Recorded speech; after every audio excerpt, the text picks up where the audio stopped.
చలికాలంలో మన చర్మానికి చాలా చిక్కులే ఎదురవుతూ ఉంటాయి. వణికించే శీతగాలి మూలంగా మన చర్మమంతా ఇట్టే పొడిబారిపోతూ ఉంటుంది. కాళ్ళు చేతులపైన పగుళ్ళు వస్తూ ఉంటాయి. పెదవులు చిట్లిపోతూ ఉంటాయి. చివరికి పాదాలు జుట్టుకు కూడా చలి మూలంగా సమస్యల తాకిడి పెరుగుతూ ఉంటుంది. ఇక సోరియాసిస్ వంటి మొండి జబ్బులు ఈ చలి సీజన్లో మరింత ఉధృతంగా మారుతూ ఉంటాయి. ఈ నేపథ్యంలో చలిపులి దాడి నుంచి మన చర్మాన్ని కాపాడుకునేందుకు ఏం చేయాలి? వేధించే సోరియాసిస్ వంటి జబ్బుల్ని ఎలా అదుపులో ఉంచుకోవాలి? చలికాలంలో చర్మ సంరక్షణ కోసం ఏం చేయాలో, ఎలాంటి జాగ్రత్తలు తీసుకోవాలో డాక్టర్ని అడిగి ఇప్పుడు తెలుసుకుందాం. చలికాలంలో చర్మానికి సమస్యల బెడద ఎందుకు ఎక్కువ? చలికాలంలో వాతావరణంలో డ్రైనెస్ మూలాన మనకి ఏదైతే మాయిశ్చర్ ప్రొడ్యూస్ అవుతుందో దానికి వాతావరణానికి బ్యాలెన్స్ కుదరదు. కాబట్టి చర్మం బాగా డ్రై అయిపోవటం, దానివల్ల ఒకవేళ ఆల్రెడీ స్కిన్ డ్రైగా ఉన్న వాళ్ళకి దురదలు పెరగటం, అలాగే తలలో డ్రైనెస్ పెరిగినప్పుడు చుండ్రు ఇంకా ఎక్కువ అవ్వటం, ఇలాంటివన్నీ జరుగుతాయండి. చలికాలంలో చర్మానికి సంబంధించి సాధారణంగా కనిపించే సమస్యలేంటి? యూజువల్గా చలికాలంలో ఒకటి ప్రూరైటిస్ అంటాం, అంటే దురదలు ఎక్కువ అవుతాయి. తర్వాత తలలో ఉండే చుండ్రు ఎక్కువ అవుతుంది. దానివల్ల చుండ్రు వల్ల జుట్టు రాలటం ఎక్కువ అవుతుంది. అలాగే ఈ జుట్టు నిర్జీవంగా అయిపోతుంది. బికాస్ ఎక్కువగా షాంపూ చేసే అలవాటు ఉన్న వాళ్ళకి ఈ already moisture content dry weather మూలాన ఎక్కువగా తగ్గుతుంది. కాబట్టి ఇవన్నీ ఇబ్బందులు వస్తాయి అన్నమాట. అలాగే చలికాలంలో సోరియాసిస్ అనే వ్యాధి, అంటే అదొక రకమైన ఆటోఇమ్యూన్ డిజార్డర్ అండి. కణాలు ఎక్కువ ఉత్పత్తి అవటం వలన మన శరీరంలో ఉత్పత్తి అయ్యే మాయిశ్చర్కి ఈ కణాలు ఉత్పత్తి అయ్యే దానికి బ్యాలెన్స్ సరిపోదు. కాబట్టి పొట్టులాగా ఊడినట్టు అవుతుంది. సో ఇలాంటివన్నీ ఎక్కువ అవుతాయండి. చలికాలంలో చర్మాన్ని ఆరోగ్యంగా ఉంచుకునేందుకు ఏం చేయాలి? చలికాలంలో చర్మాన్ని ఆరోగ్యంగా ఉంచుకోవటానికి ఫస్ట్ థింగ్ మాయిశ్చర్ అనేది మనం ఎక్కువగా ఇవ్వాలండి చర్మానికి. సో అది కొన్ని పద్ధతుల్లో చేయొచ్చు. ఒకటి, మనం వాడే సబ్బులు అవి బాగా డ్రైనెస్ కాజ్ చేస్తున్నాయి అనుకున్నప్పుడు సిండెడ్ బార్స్ అని దొరుకుతాయండి, లేదా pH లోగా ఉన్న బార్స్ దొరుకుతాయి. అట్లాంటి సబ్బులు కానీ లేదా బాడీ వాష్ కానీ వాడాలి. అట్లానే హెయిర్కి వచ్చేటప్పటికి బాగా డ్రైగా ఉన్నట్లయితే దానికి షాంపూతో పాటు కండిషనింగ్ ఆఫ్ ద హెయిర్, అలానే కొన్ని ప్రోటీన్ సీరమ్స్ వస్తాయండి. ఆ సీరమ్స్ కూడా వాడినట్లయితే నిర్జీవంగా ఉండకుండా ఉంటుంది. చలికాలంలో అంటువ్యాధుల బెడద నుంచి చర్మాన్ని ఎలా కాపాడుకోవాలి? చలికాలంలో మెయిన్గా ఫంగల్ ఇన్ఫెక్షన్స్ బాగా పెరుగుతాయి. సో ఈ ఫంగల్ ఇన్ఫెక్షన్స్ అంటే ఏంటంటే తామర, తర్వాత సోబి, ఇలాంటివి. అలాగే కొన్ని సిచ్యువేషన్స్లో ఈ హాస్టల్స్లో ఉండే పిల్లల్లో గజ్జి, ఇలాంటివి కూడా ఎక్కువ అవుతాయండి.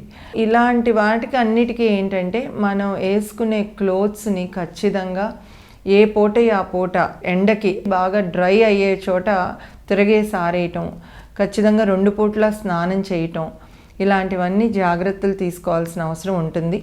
అలానే ఎస్పెషల్లీ యూత్లో మనం చూసేది ఏంటంటే బాగా టైట్ క్లోత్స్ వేసుకుంటారు. ఈ టైట్ క్లోత్స్ అవాయిడ్ చేయాలండి. రెండోది, ఎవరితోనూ షేర్ చేసుకోకూడదు క్లోతింగ్. ఇలాంటి జాగ్రత్తలన్నీ కంపల్సరీ తీసుకోవాలి. సోరియాసిస్, ఎగ్జిమా వంటి మొండి వ్యాధులు ఉధృతం కాకుండా చూసుకోవటం ఎలా? సోరియాసిస్ ఎస్పెషల్లీ మాయిశ్చర్ ఎక్కువ అప్లై చేయాల్సి ఉంటుందండి. రోజుకి 6-7 సార్లు ఎవ్రీ 2 to 3 అవర్స్కి ఒకసారి ఖచ్చితంగా మాయిశ్చర్ రాయటం, అట్లానే సబ్బులు సిండెడ్ బార్స్ లాంటివి వాడటం, లేదా ఖచ్చితంగా కోల్తారు లేదా సాల్సిలిక్ యాసిడ్ ఉన్న సోప్స్ లాంటివి వాడటం, ఇట్లాంటివి చేస్తూ ఖచ్చితంగా మనకి ప్యాచ్ ఎక్కువగా ఫ్లేర్ అవుతుంది అనుకున్నప్పుడు డర్మటాలజిస్ట్ని కన్సల్ట్ అవ్వాలండి. ఎగ్జిమాస్ అన్నీ ఏంటంటే స్కిన్ డ్రైగా అయినప్పుడు దురద పెరుగుతుంది. దురద పెరిగినప్పుడు ఖచ్చితంగా ఎగ్జిమా ప్యాచెస్ అన్నీ ఇంకా ఎక్కువ అవుతాయి.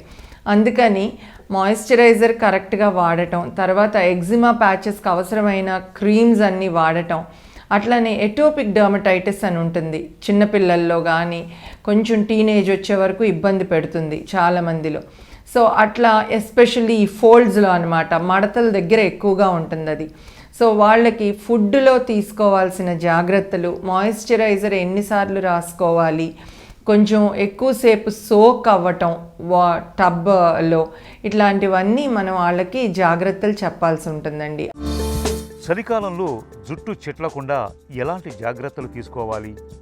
హెయిర్ బాగా డ్యామేజ్ అయింది అంటే ట్రైకోస్కోపీ అనే టెస్ట్ ఒకటి ఉంటుందండి. దానితో మనం హెయిర్ యొక్క స్ట్రక్చర్ ఎలా ఉంది, ఎంత డ్యామేజ్ అయింది. చాలామంది మా దగ్గరికి వచ్చినప్పుడు మాకు అసలు డాండ్రఫ్ లేదండి అంటారు. మనం ట్రైకోస్కోపీ చేయగానే రూట్ లెవెల్లో పెద్ద పెద్ద ఫ్లేక్స్ కనిపిస్తాయి. సో అట్లా వాళ్ళకి కరెక్ట్గా మనం ఆ మైక్రోస్కోపిక్ వ్యూ చూపించి వాళ్ళకి అర్థమయ్యేటట్టు చెప్పి వాటికి జాగ్రత్తలు ఎలా తీసుకోవాలి ఇవన్నీ చెప్పాలండి. ఇంకొక అపోహ ఏంటంటే చాలామంది డాండ్రఫ్ ఉన్నప్పుడు నూనె రాస్తే చాలా తొందరగా తగ్గుతుంది అనుకుంటారు, కానీ ఆయిలీ మీడియం ఉన్నప్పుడు ఇంకా పెరుగుతుందండి డాండ్రఫ్ అనేది. అందుకని దానికి తగిన వాళ్ళ హెయిర్ టైప్ని బట్టి, హెయిర్ ఎంత డ్యామేజ్ అయిందో చూసి దాన్ని బట్టి వాళ్ళకి ఇవ్వాల్సిన షాంపూస్, కండిషనర్స్ కానీ, సీరమ్స్ కానీ, వైటమిన్స్ కానీ డిపెండ్ అయి ఉంటుంది. చలికాలంలో ఎలాంటి సబ్బులు, షాంపూలు వాడాలి? సబ్బుల దగ్గరికి వచ్చేటప్పటికి మన స్కిన్ టైప్ని బట్టి ఉంటుందండి. యూజువల్గా సిండెట్ బార్స్ లేదా షవర్ జెల్స్ ఇలాంటి లో pH ఉన్నాయి మంచివండి. ఎక్కువ మంది ఏమనుకుంటారంటే బాగా నురుగొస్తే మంచిది సబ్బు అని అనుకుంటారు. యాక్చువల్లీ అది ఎక్కువ డ్యామేజ్ చేస్తుంది స్కిన్ని, మాయిశ్చర్ని ఎక్కువ తీసేస్తుంది. అలానే షాంపూస్ వచ్చేటప్పటికి ఫ్రీక్వెంట్గా షాంపూస్ మనం బయట మార్కెట్లో అవైలబుల్ కొత్తగా వచ్చినవన్నీ వాడేసేసి వాటి వల్ల ఇంకా ఎక్కువ కెమికల్స్కి ఎక్స్పోజ్ చేసి ఈ డ్యామేజెస్ కాజ్ చేస్తాం. ఎస్పెషల్లీ ఇప్పుడు ఉన్న సినారియోలో అందరూ they are trying to put some chemical on their hair. So అది కలర్ రూపంలో అవ్వచ్చు, స్ట్రైటనింగ్ కెమికల్స్ అవ్వచ్చు, లేదా పర్మింగ్ కెమికల్స్ అవ్వచ్చు. వీటన్నిటి మూలాన చాలా డ్యామేజ్ జరుగుతుంది. నేను మళ్ళీ చెప్పేది, ఒక్కసారి ట్రైకోస్కోపీ అంటే హెయిర్ సింపుల్ వాటర్లో చెప్పాలంటే హెయిర్ స్కాన్ లాంటివి చేయించుకుంటే మీ హెయిర్ ఎంత హెల్దీగా ఉంది, దానికి మనం ఎలా జాగ్రత్తలు తీసుకుంటే సరిపోతుంది, ఇవన్నీ ఖచ్చితంగా తెలుస్తాయి. చలికాలంలో బాగా మసిలే నీళ్లతో స్నానం చేయటం మంచిదేనా?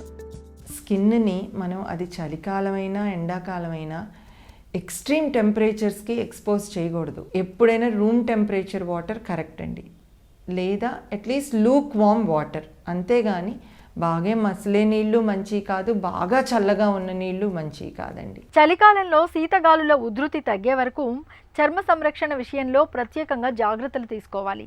చర్మం పొడిబారకుండా నూనెల్ని, మాయిశ్చరైజర్లని వాడడం మేలు. స్నానానికి గ్లిజరిన్ సబ్బులు, సున్నిపిండిని వాడడం వల్ల చర్మం చక్కటి ఆరోగ్యంతో ఉంటుంది. ఇక ఈరోజు కార్యక్రమాన్ని ముగించే ముందు ఆంధ్ర హాస్పిటల్స్ సమర్పించే ఒక చిన్న చిట్కా మీకోసం. చలికాలంలో రోజు కాసేపు వేడి నీటి ఆవిరి పడుతూ ఉంటే జలుబు, దగ్గు నుంచి మంచి ఉపశమనంగా ఉంటుంది. అలాగే మిరియాలు, ధనియాలు రెండింటినీ కలిపి కషాయంగా కాచుకొని తాగుతున్నా జలుబు, దగ్గు నుంచి సత్వర ఉపశమనం లభిస్తుంది.